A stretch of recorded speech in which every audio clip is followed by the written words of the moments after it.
in case. Gabe's quips. She probably can't hear what you're saying right now. Gabe's quips and Amy's lips. She That sounded perverted. She couldn't hear your quip about It's the actually quips. not. No. It's categorically not. Nope. But all right. We're going to kind of fly through some of these Yep. because Amy's... I got to get out of here. 5:30, guys. Okay, so we'll start the commercial. Yep. Support for Wrong About Everything comes from Minnesota's credit unions. Credit unions are locally based, member-owned financial cooperatives that return earnings to members through higher savings rates, lower loan rates, and reduced fees. Visit mncun.org for more information.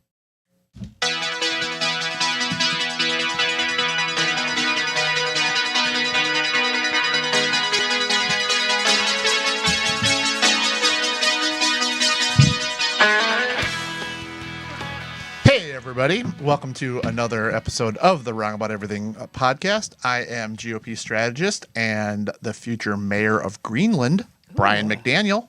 I'm former Republican Senate Majority Leader Amy Koch. And I'm actually excited. This is back on Fridays, Rochelle Westland. And we are Wrong About Everything. I don't know that we're really back on Fridays. For a little We bit. have been for a while. It's a good way for me to end the week. I know you've always said that. You like And, ending I the don't week. I don't disagree.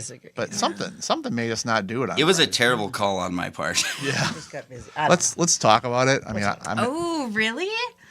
Oh, Well, look at, you you're know, just giving the you've people been so what they helpful. want. The people Yeah. being Yep. me. You. Well, that's all that really matters. well, just everyone knows Javier is not on hiatus. Well, he might be. Kind of. He's down somewhere near the Gulf of America, so Yep. he'll be back. I don't know. Is he saying on the Gulf of America side or on the Pacific side? Yeah, I'm not sure. You know, Cancun, right on the Gulf of America. I think it's on the Gulf of America. Yeah, I Yeah. think it's on the Well, Gulf. we'll get to that later.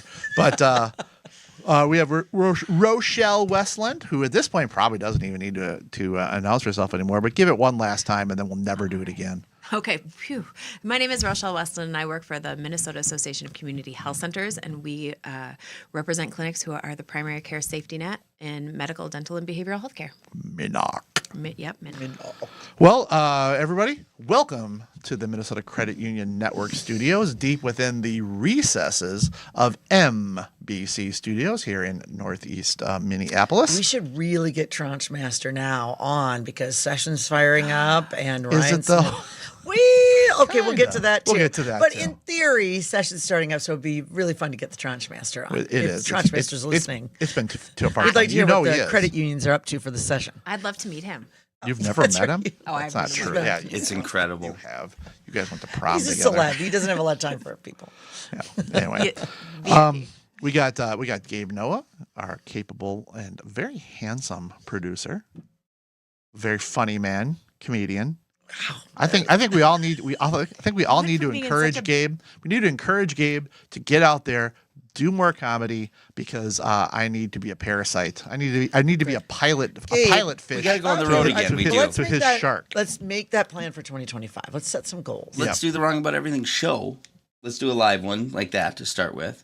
Oh, I've been waiting for one of those events for a long time. Yeah, I've always wanted to. We've been Yeah. talking about that. Then Like an what? anniversary show. We've been talking about it since COVID. We pan- had one planned the for April pandemic. of 2020. I can remember fighting with everyone saying, "We're going to do the show. You guys are being hysterical."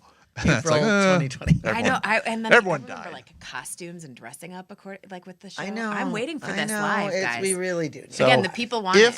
If you wanted us to have a live show, blame Dr. Fauci and his den of lies. Or say it's time to revive the idea to have a live show. Because the people being me. Nobody eat a bat until we're done. All right, fair. Take that off the list. Giddy up. So anyway, please visit our website, www.wrongabouteverything-podcast.com.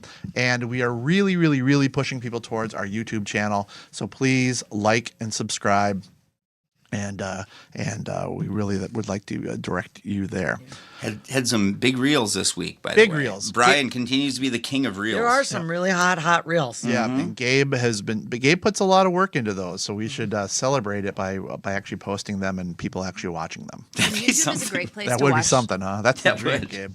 YouTube is a great place to watch live if you guys are on your phone, just so Yeah. you know, because you can watch it and text them, Yep. know, Yep. at the So same I time. oh, there it is. I was gonna say, Gabe, I tried to post it, but didn't pop up, but it just popped up, so I will do that. But in any event, we also want to thank our wonderful sponsors, Bradshaw and Bryant. Their entire team of attorneys and staff is dedicated to providing the legal advice you need, combined with the service and personal attention you deserve. If you have questions about how they can assist you with a personal injury, wrongful death, or criminal defense matter, do not hesitate to contact them. Consultations are free. Please contact them at 800-770-7008 or at minnesotapersonalinjury.com. So thank you, Mike Bryant, who we should have on as well to talk about. We do. We're due for There's all kinds of both. lawyer type stuff that we could talk about. yes, Rochelle and I also- Rochelle and I put together are almost half a lawyer, Almost. but not quite. You know, I got a lot of Patreon conversation this week. Ran into several of them. So Frank Forsberg is a Patreon. Lou Dickmeyer. Lou Dickmeyer saw much of Lou. So she runs the Children's Museum of Southern Minnesota. We love Lou. Don't be a Dickmeyer. Don't be a Become a Dickmeyer. Patreon supporter. And she does, by the way. I believe she's at a governor level status. We would say all of your we names. should have an but- inauguration. But for Lou. only Javier has the password. So. And you What should- are- a good reminder of what you get because What are the levels? Yeah, you should say what they are. Really some Yeah. cool levels. That's and Lou. what you get as a result of like Yeah. being on Spanx. Well, You know Frank what- says I like the inside scoop. He likes quiet inside scoop. And Yeah. things that we can't say on the air. I also, because it's big fundraiser time right now. So we're those of us in the game, the three of us, have been going to lots of fundraisers because you can't have fundraisers once the legislative session starts, which is next Tuesday. And I had several state representatives and senators who I did not know listen specifically tell me that they do listen. I had one exciting. this morning, one earlier this week. So thank you to everybody who watches and listens and likes and subscribes. And the Patreon, we would love for you. We do not take that money. That is money that we use solely for the production of this show. And we appreciate it. 10 years now. It's over We 10 don't, now. yeah, we just do it. We do it for the love of the game. And I pledge that none of that money goes to my children. None of them that he knows about. Yeah. All right. So you've heard us say numerous times, well, the legislative session starts next week. Well, it might. There's all kinds of stuff going on. Technically, it starts. Wah, wah. So as we've discussed many times on this show, that after the election, we had a 67-67 tie in the Minnesota House of Representatives. That was complicated, even though the Republicans and Democrats were able to come to a power sharing agreement. That then got complicated because the courts determined that Curtis Johnson, who was the DFL candidate in the Roseville seat 40B, I want to say, was deemed by a court to not meet residency requirements. So he is ineligible to take that seat. That essentially did is make the Republicans have a brief, but not enough time, 67-66 lead majority, which would then allow them to pick a speaker. It would allow them to organize committees. They would not be able to pass a bill off the House floor because that requires 68 votes. But they would essentially, for committee purposes and for running the floor, they would have a majority. That was further complicated by, as we've talked, is that down in the Shakopee seat, 19A or B,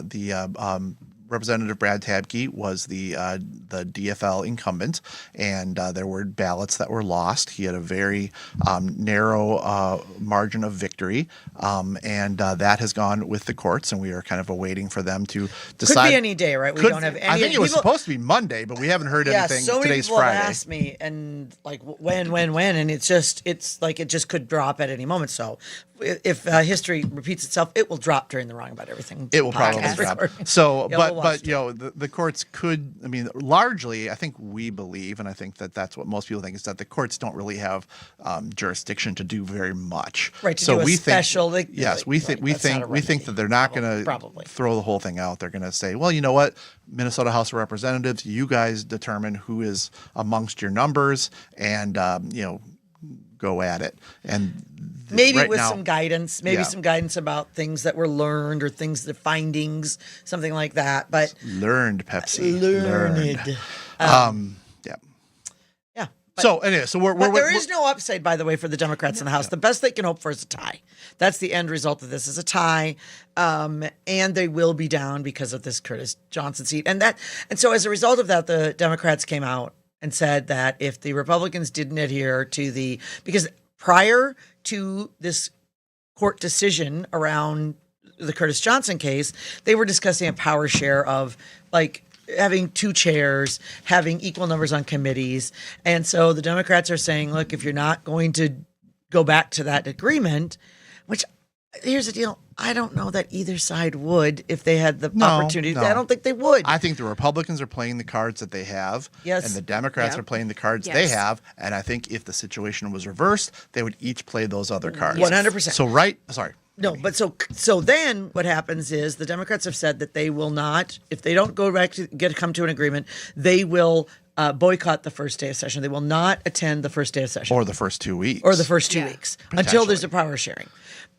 And the first 2 weeks is because the governor, probably inappropriately, but the governor set the special election date for the Roseville seat for January 28th, which would be 2 weeks. And after also we start. there's a court challenge of that as well, right? Yes. And because the seat has to be vacated, that's according to the law, and then he can call it within 21 days. There's a time frame for the governor after a vacated seat, and I think the point was that he called this before there's a vacated seat because the current state rep for the seat is Jamie Becker Finn. And indeed, like if we had met last week in a special session, let's say there was a terrible storm and there was damage and they decided to call a special emergency session, Jamie Becker Finn would have been seated last week.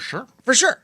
Right? So it would have been none of the new people elected, by the way. It would be all the members that were currently serving in 2024. So the question is was there a vacancy and was that called properly? So that's being questioned.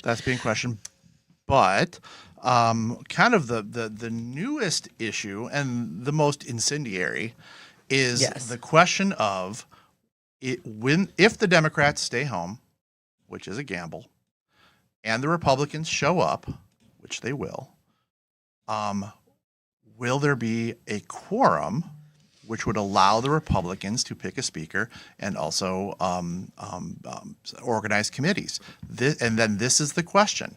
So if we are set at 134 members of the Minnesota House, which is what we normally are, you would need 68 votes in order to have a quorum. The Republicans would only have 67.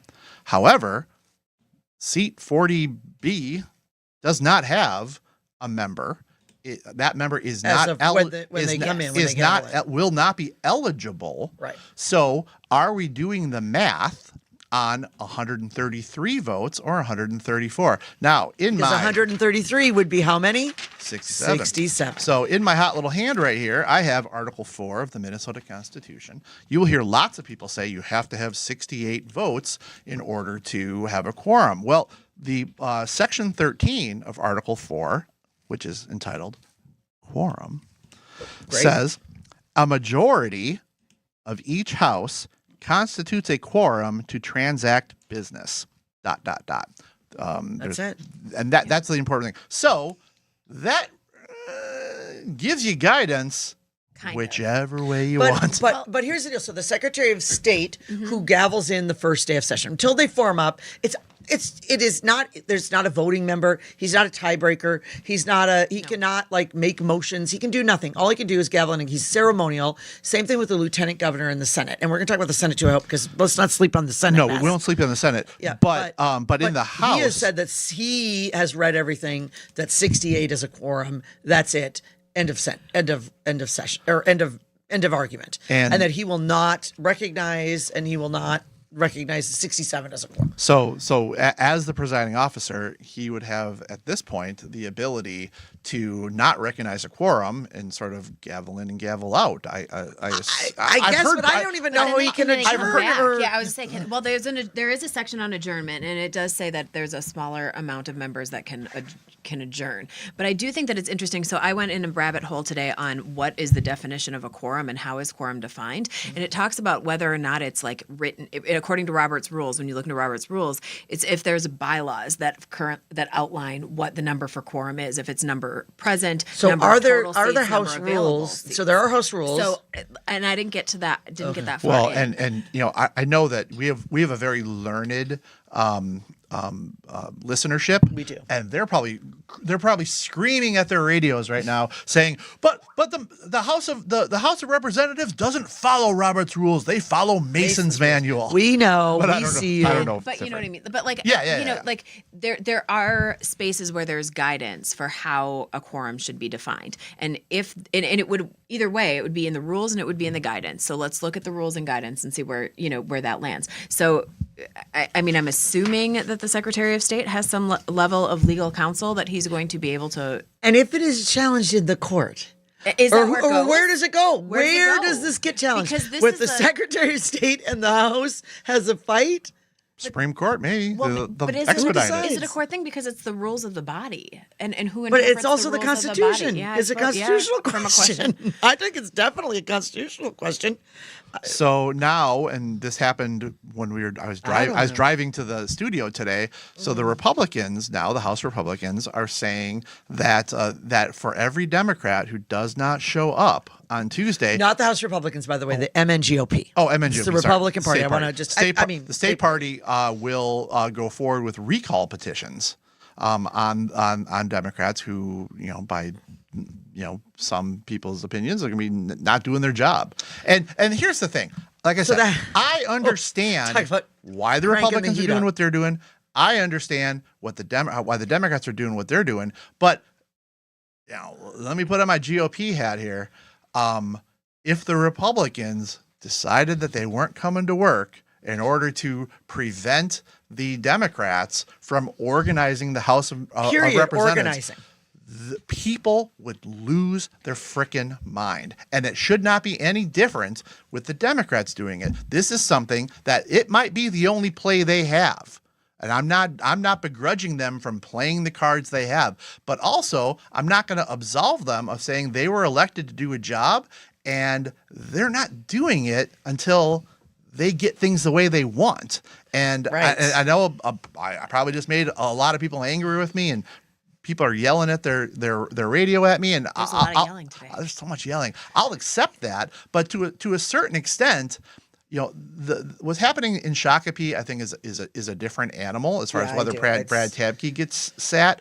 But what happened in Roseville is undisputedly a mistake by the Democrats. Yes. And the Republicans getting to then organize the House is the consequence of that mistake. And the candidate in Roseville, that's not us saying it. That's not the Republicans saying it. That is a nonpartisan judge found that he does not live in the district. So it's not to be it's not disputed. He agreed, and also, I don't know, he said he resigned. You cannot resign from a position you don't hold. But anyway, he stepped away as well because he knows he's caught dead to rights. So it's like go ahead. This is Michelle, this is politics. I feel like it's politics on both sides. Both sides are For playing sure. the political card. And if you're talking, when I talk to people that are really on the left, they are excited for what the Democrats are standing up for what's right. I'm sure that that's the same thing if you talk to people about what lawsuits are coming up. I just am to the point where I feel like I need a Picto chart of which lawsuits are We going. talked about a whiteboard last week. When they're going to, who's due when, what decisions are due out, because the truth is both parties are going to continue to be down. I mean, we're in a very divided space right now, and both parties are going to continue down that space for as long as they feel like there's a place. Amy, you want to talk about the Senate a little bit? Well, yeah, a little bit. But I also want to just say, from a political standpoint, this is just taking off any kind of partisan hat at all. I don't think not showing up is a good idea. I will say from my experience, and we've seen it in other states. Remember, there was some senators in Wisconsin that ran away. It did not bode well for them politically. And they actually ran out of state or something, so they couldn't be called in. It was They very went to weird. Chicago. They wanted to go visit my grandma. There you go. There's a budget that has to get done. And I just know, are they paid? These are questions that people are asking. Will they be paid? Because if they haven't been sworn in, if they haven't been organized as a house, does anybody get paid? I don't know. I'm literally don't know. I'm asking that question. I know that Minnesotans in general, they don't understand they don't fully pay attention to who the speaker is and who the chairs are and who's the majority. They don't care about that. They care about, like, are you there? Are you getting your job done? And also, are you not working and getting paid? I will say that's touchy. I remember during the shutdown in 2011 that I was working. I was there every day, all the time, like negotiating with Dayton. And even then, during the shutdown, either June or July, I didn't take a paycheck and I didn't take per diem because I knew that, there were going to be Minnesota workers on the state level that were laid off. Now, they got back pay. I didn't. But the point is, I knew that was a sensitive area. And I think if you're not going in and paychecks are flowing, that is something that Minnesotans do understand, and they will not like you. Well, and it's a political gamble, right? It is a political gamble. And you're gonna take it. And just as a quick reminder in history, I think that somebody running off and hiding a bill isn't that why the Capitol's still in St. Paul. So I mean, there's a a history. If we had more time, that's a fascinating. It is a great story, right? Great story. But it's history is written by history is often written by the winners, and so it'll be interesting to see how this plays out long term. And I want us to we really got to move on a little bit, but we're going to focus mostly on state stuff today, and we can come back next week and talk about more federal stuff. But let's remember too, the Democrats don't have a ton of goodwill right now to spend. They're not riding high. And then they have had a kind of a cavalcade of losses, and I know that many of them are doing soul searching about how they kind of lost touch with the middle class and with other people, and that's a greater story for a different day. But right now the Democrats are coming in at sort of a low point, and then this is not. I mean, we saw the Speaker of the House this week, the former.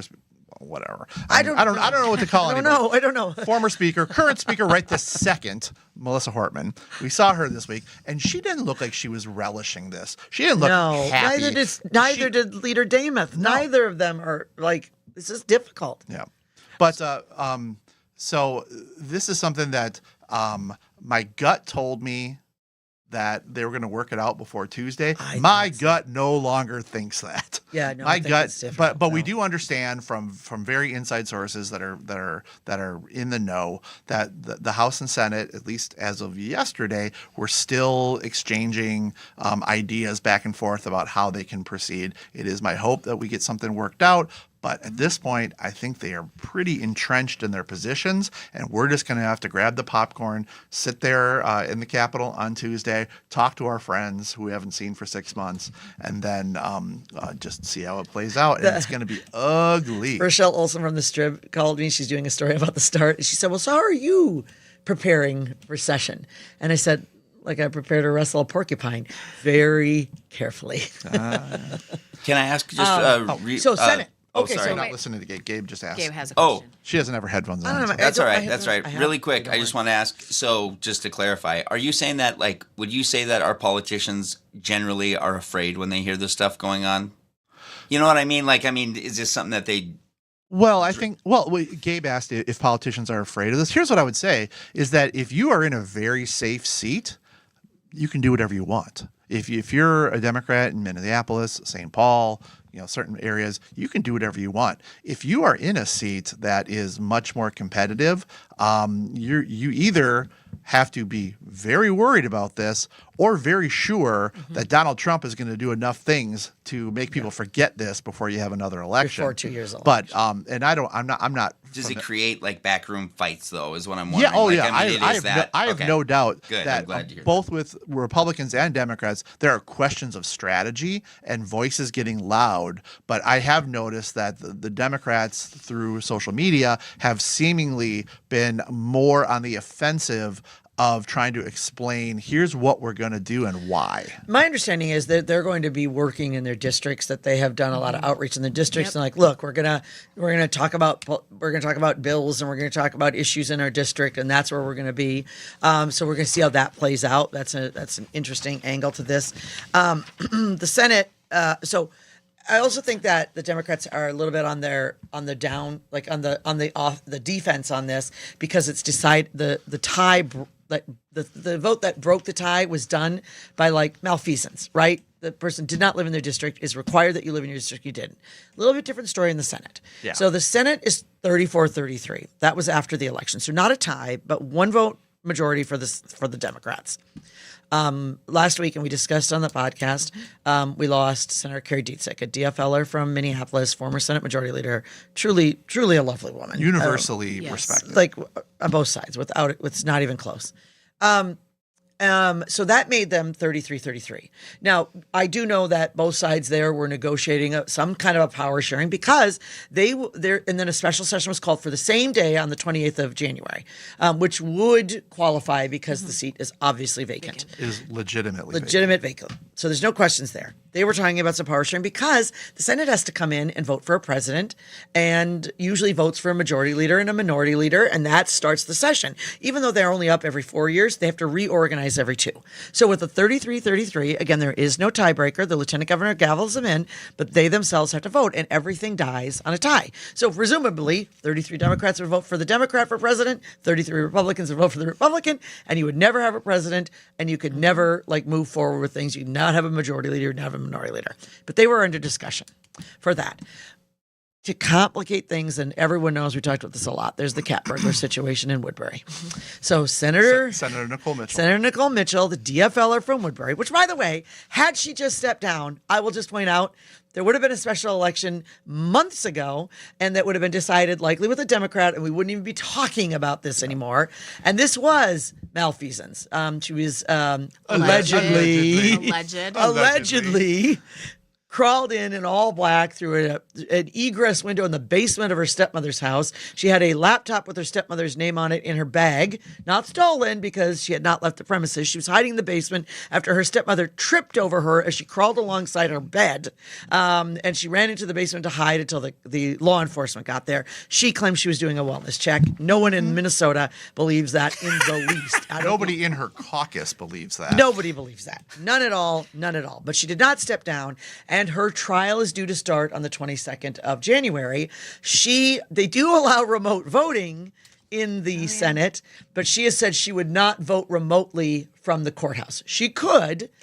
Well, maybe not, because you don't know when the votes are coming in, and I'm assuming there's no it would not be easy. It would not be easy, and I think it would be not a great look. It wouldn't be a great look, but also from a court perspective, I don't know how possible. Which would then make the count, for people keeping track at home, and wish we had our whiteboard, 33 Republicans, 32 Democrats while she's in court. In the background, you hear, "Watch yourself, McCoy." Oh. Also, just little what is that? correction. It's too late on the bad look. Hang on. Sorry. Yep. So, but now the newest twist right before we came in is Nicole Mitchell's lawyers have requested from the courts that they delay until now after session. So now that will be over a year since she allegedly crawled through that egress window dressed all in black and took a laptop in her backpack with her stepmother's name on, of which her stepmother tripped over her while she was crawling alongside the bed. In a motion filed in Becker County. In the weirdest wellness check of ever. So this was Detroit Lakes, where Gabe Noah is from. You guys know Gabe? Gabe's from Detroit Lakes.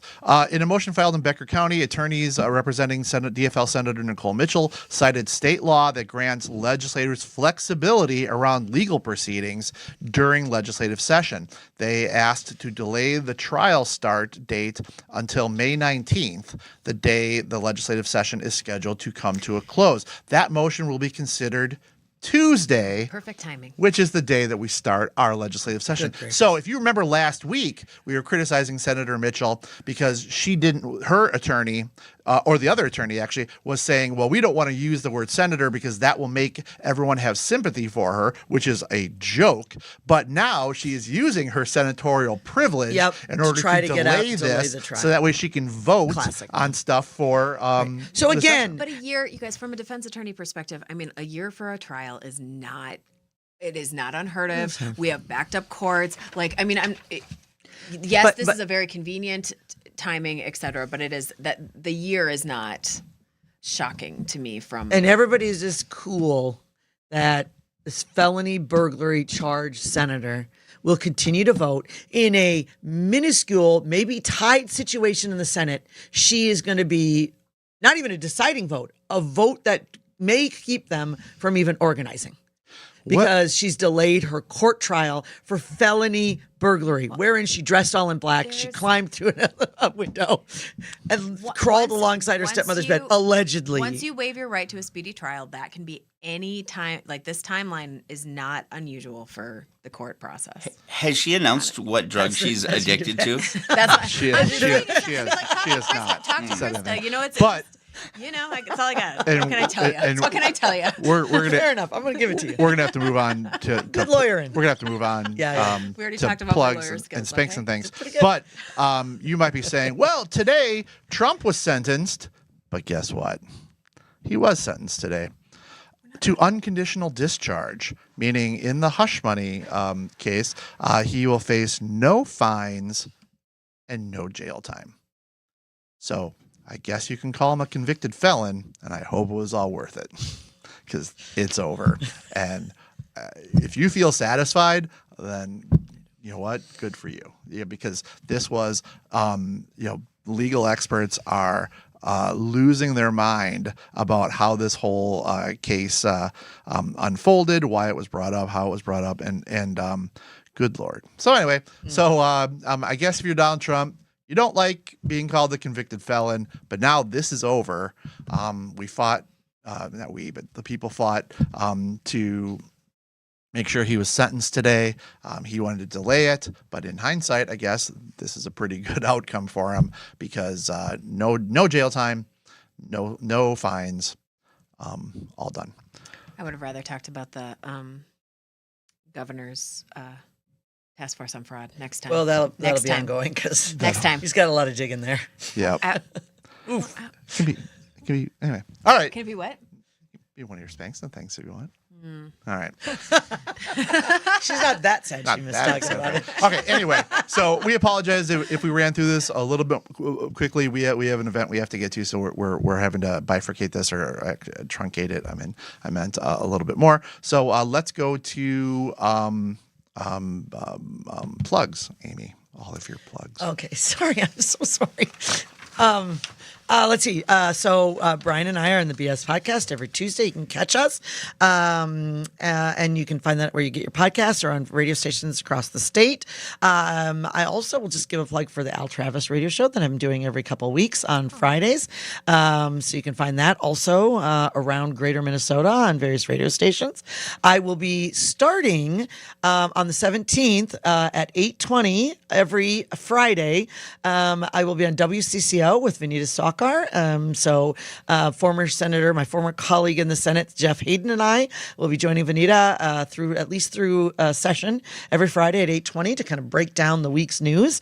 I was on TRT World News talking about kind of the legacy of the Biden presidency.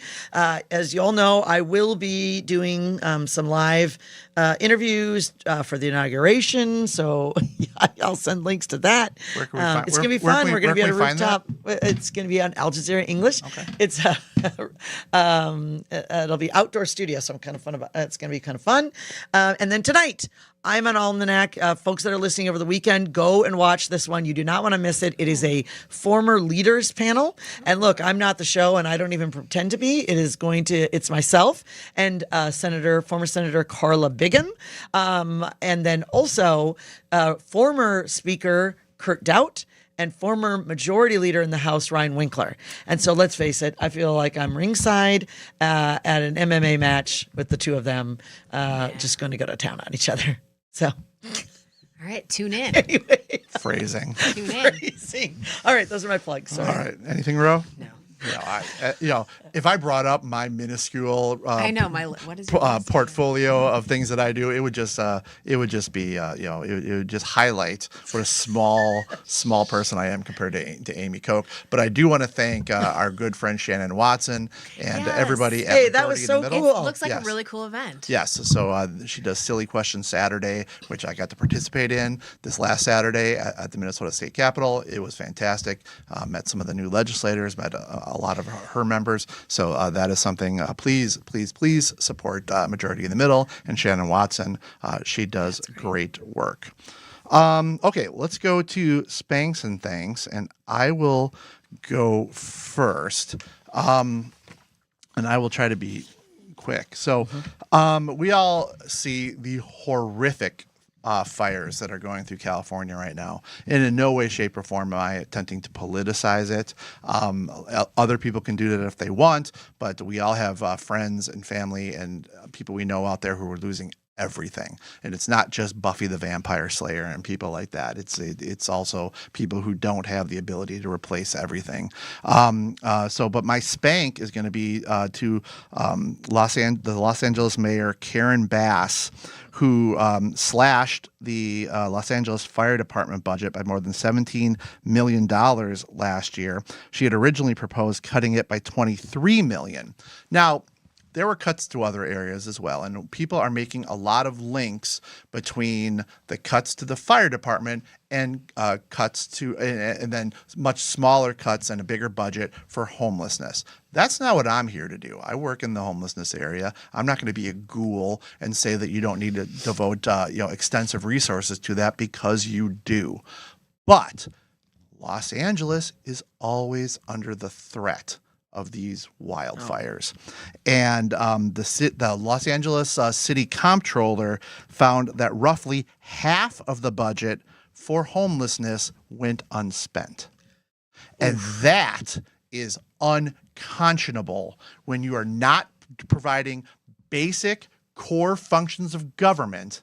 Like, they don't have water for the fire hydrants. They don't have equipment. They don't have people. They're using prison labor in order to fight a lot of these, and that is unconscionable. And Mayor Bass's response, she was in Africa for political stuff, and that's fine. She's come back, but her response, firing back, is horrible. And this is something that is an embarrassment to the state of California.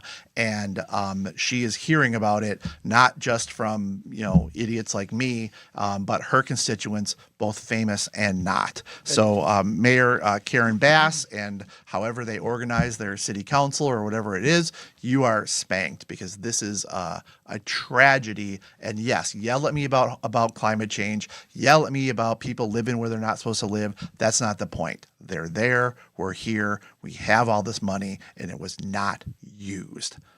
Anyway, Nice. my other spank, Just double spank. Somebody's fired up. My double spank is gonna be to all the people freaking out about Donald Trump trolling you people about whether we're going to buy Greenland or whether we're going to annex Canada, or whether we're going to rename the Gulf of Mexico the Gulf of America. You know what? You guys are playing, you're buying it, you're playing into his game. Can we buy Greenland? Maybe. Kinda. Denmark sort of kind of has a little bit of a deal with Greenland. Could we kind of sort of have a deal with Greenland? Yes, we could. It would be very hard for us to purchase it. There's lots of reasons why we can't, but it's possible. So there's Greenland. No, we're not annexing Canada, even though Justin Trudeau is evidently afraid of Trump. So he resigned because he's like, oh, Donald Trump's gonna take over our country. Real strong leader. that nepo baby Justin Trudeau, the guy who wears blackface, that idiot is no longer there. His approval rating is 23%. He looks up at Joe Biden and says, wow, that must be nice. So anyway, he's gone. Their government's in trouble right now, but we're not going to take that over. And you know what? The Gulf of Mexico, get angry about it. Do you think that everybody calls the Persian Gulf the Persian Gulf? Do you think everybody calls the Sea of Japan the Sea of Japan? They don't. Don't they? No. What do they call it? Stuff in Russian and the Arabian Sea. Some of them do. Okay. So there are organizations that kind of like try to keep track of this stuff. So do I care whether it's the Gulf of Mexico or the Gulf of America? No, not even a little bit. But you shouldn't care either. And the angrier you get, the bigger smile it is on President-elect Donald Trump's face. You're falling for it again, and that makes you a knucklehead. Everyone's spanked except for me. I'm going to start spelling your name with a Y. You don't. All right. Rachel. Bro. Yeah, it's enough out of you, Rachel. Anyway, Rochelle. All right. So I'm gonna actually double spank too. So we're all clearly in a mood. I've got a We're in a thing. mood. All right, I'll well, end with we're in a my mood thing. today. Good. There was a man accused of fatally burning a woman on a New York City subway, lit her on fire horrible. with a lighter when she was sleeping on a train. And it just kind of takes me to a place of where have we come to that not only can someone get lit on fire, she was so badly burned, she was unrecognizable, and no one helped her. No one helped her. It is a wide failure. It is a systems failure. It is a people failure. So everyone on the trains, around the trains, and as someone who actually does ride the Green Line from time to time, here watching what happens on those trains is also unacceptable. And so as a space and as a country and as a compassionate person, everyone spanked, do better. It just shows how light Dems are on crime that she just wants to spank him for burning a man alive on the subway. Right. Man, that's actually my campaign slogan if I ever run for office. So don't take it from me, Gabe. It's Rochelle Westland, soft on crime. But speaking of, I don't know if this was already on, but it's probably a couple weeks ago. I am the perennial spanker of the city of St. Paul. Like, I feel like it's just my role. And here we go. A couple of weeks ago now, the St. Paul City Council overrode a mayor's veto to spend $2 million in care money to refurbish the St. Paul City Council offices. And this is at a time where I know that food shelves have gone looking for money that could have been spent from the CARES Act to help support people. I know that there's health centers that have gone looking for additional support from the city to help actual people. And in a time where you could take that money and frankly buy the entire building of the St. Paul Athletic Club for $1 million, half of what it is going to take you to refurbish that building. Also, wasn't the mayor offering it to like firefighters or cops or what was it was supposed to go towards to support law enforcement. Let me tell you, took it back. Yep. To all so that we could reinvest it to remodel the St. Paul City Council's office. And in a time where our city is in dire needs, when the safety on the streets is abysmal, the businesses are closing, there are no amenities left in the city, for that to be where this money is spent and not even to go towards helping people is a failure in my mind. So St. Paul City Council spanked. And when I go to visit Rochelle, there's nowhere for me to park. There is nowhere to right now it's it's all just under construction too. garbage. But there is nowhere to park. They're putting a bus lane there, so they're going to take away all the parking, and it's a whole deal. So All right. Well, my spank is I've got a video, and it comes from Stephen Colbert, who was talking about Trump making Canada the 51st state. And he was saying there's no need for Canada to become a state because we already have a Canadian state, and it is Minnesota. Do you have the video? It is up. They're cold, they're nice, they love hockey, and you can't understand a damn word they're saying. And hot dish is just poutine for funerals. All right. So here's Shut the your scoop. mouth. Right. I know, First come of all, on. yeah, we are cold. We do love hockey. We're nice-ish We're mostly in a nice. sort of way. The thing I chafe at is, Not one, from you can understand every damn word we're saying. yes, And So you do second- say bag, and that's stupid. bag. Bag. bag. Like apple. I can Anyway, say Apple. bag. Bag. But also, hot dish is nothing Oh, like no. poutine. I've had poutine maybe only once, but isn't it like fries, Fries, and gravy, gravy? Gravy, yeah. and cheese. And cheese. Yeah, Yeah. cheese curds. Soggy So fries. that is not hot dish. There's a No. variety of hot dishes, and I don't know any of them that include No. cheese curds. So Stephen Colbert is spanked because people just like to make fun of us, but we're really amazing. It's a weak joke. All right, weak and then joke. my It thank, is. and I Gabe's- will. What's that? Gabe is saying it's a weak joke, and it is a weak joke. Thank you. It is a weak joke. All right, sorry, Gabe. If my headsets worked, They do. I They're would plugged say in. They're plugged in. You're just torturing us. no, I'm really Anyway, not. finish up. All right, okay, and my thank. Let's end with a nice thank because the need funeral for former President Jimmy Carter, who was 100, took place this week, and there was a very beautiful moment by Stephen Ford, and Stephen Ford is the son of former President Gerald Ford. Now, Gerald Ford Jimmy Carter ran against then President Gerald Ford in 1976. And it was at the time, and it's funny because you see the quotes from them, it was thought to be a bruising campaign. Gerald Ford had pardoned Nixon. Jimmy Carter rightfully went after him for that. And also, but like the quotes from them were just like so gentlemanly and so kind. And they're like, it was a bruising battle. The presidents, the former presidents, became friends. Gerald Ford lived till 93. He died in 2006. Obviously, Jimmy Carter lived to 100. He just passed away. And they had agreed to do each other's eulogies. And so before he died in 2006, Gerald Ford wrote a eulogy for Jimmy Carter. Obviously, he knew he was going to go first. And he wrote the eulogy, and Stephen Ford read it at the funeral. And it was truly beautiful. He said, now, just a little bit, now is the time to say goodbye. Our grief comforted with the joy and the thanksgiving of knowing this man, this beloved man, this very special man, wrote Ford. He was given the gift of years, and the American people and the people of the world will be forever blessed by the decades of his good work. Jimmy Carter's legacy of peace and compassion will remain unique as it's timeless. At the point, Stephen Ford became choked up and said, God did a good thing when he made your dad. Aww. He told the Carter family. And then he gave his father's parting words, which were, I'm looking forward to our reunion. We have much to catch up on. Thank you, Mr. President, and welcome home, my old friend. That's very, very nice. So truly beautiful. A kind of a lost time in politics. I think we should get this back, America. Again, two men that vehemently disagreed. They fought hard, and they became like these beautiful friends. So let's think about that. And Min-Ledge, maybe channel a little bit of that as you move forward. These are tough decisions. I don't envy any of these leaders, but I'm so thankful when you have this kind of leadership. I think all of Minnesota and America is thankful for it. And so let's maybe channel a little bit of that. And that's my think. Yeah, that's a good way to end. Gerald Amy. Ford Good and job. Jimmy Carter. Thanked. Good job. And with that, I am GOP strategist and future governor of Manitoba, Brian McDaniel. And I am super glad I'm not a leader now. Former Senate Majority Leader Amy Koch. We all are. Glad still never to be elected, Rochelle Westland. And we are Wrong about everything.